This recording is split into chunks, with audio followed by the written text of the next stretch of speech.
Hello everyone, my name is Connel and I'm a wildlife conservationist. And my name is Emily and I'm a filmmaker. And today we are at a very chilly salmon stream, chatting all about why salmon are so important to the wider ecosystem. Now, it might be the end of the salmon run, but it's certainly not the end of the salmon story. So we're gonna go set up the camera gear over by the stream and see what wildlife we can find. This is a pretty special place for me to be able to come and film. The salmon run's actually one of the first natural phenomenons that I was able to come and see when I moved to BC, and I've really never seen anything like it.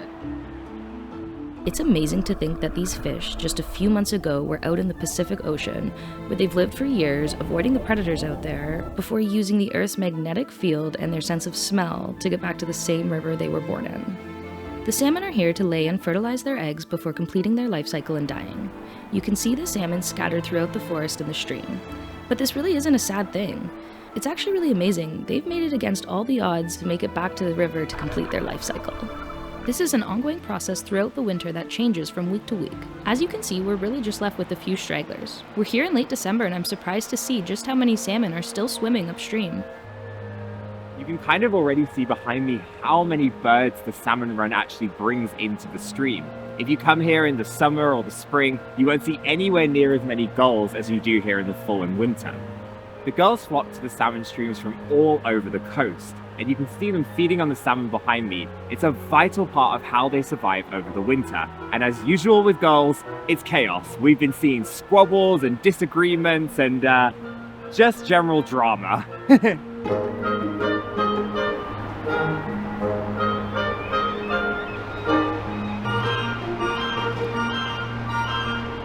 I'm so excited because I've just seen one of my favorite birds, the dipper. This is North America's only aquatic songbird.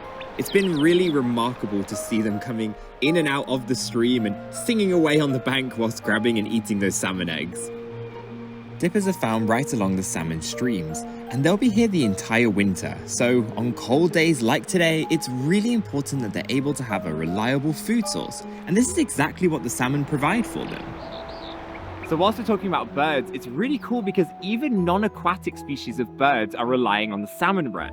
All these dead salmon attract insects, which are food for a variety of songbirds, and we've been seeing quite a few of them flitting around today. Even today, when the salmon run is finished, the birds are still able to utilize them. Here I found a carcass that has clearly been eaten by a larger predator of some sort. Around here we have eagles, bears.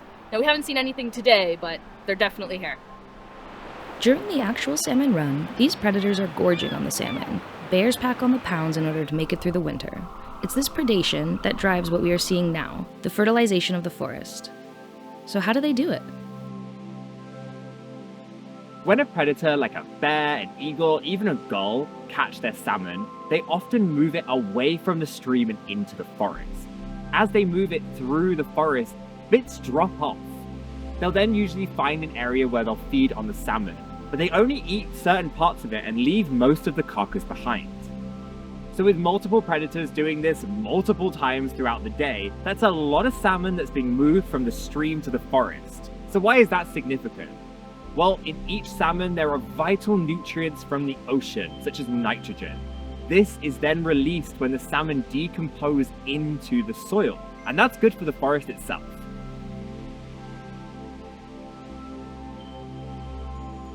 Those nutrients that Connell was just talking about fertilize the soil here in the forest. And that's really good for the trees so they can grow giant, like this one. The giant trees we see here on Vancouver Island can grow so large partly because of the salmon. In areas with healthy salmon streams, trees grow larger and faster than those without. It's remarkable because we find the same nutrients from the salmon in the trees as well as in the fur of the bears. It really shows the interconnectivity of the whole ecosystem. It's important that we have these trees growing at max capacity because not only do they in turn provide homes for wildlife, they also pull carbon from the atmosphere, helping reduce the greenhouse gases that contribute to climate change. The cycle continues because these trees even help the salmon. Their canopies shade the streams and absorb excessive rainfall. These help prevent flash floods and mudslides from wiping out the salmon-filled creeks. How cool is that? Now, the decomposing salmon that Emily was talking about, which are taken in by the trees, also are taken in by these native plants, which provide the undergrowth of the forest. This is good for a whole variety of wildlife as both food and shelter. There's very few parts of this forest where the salmon are not having a positive impact.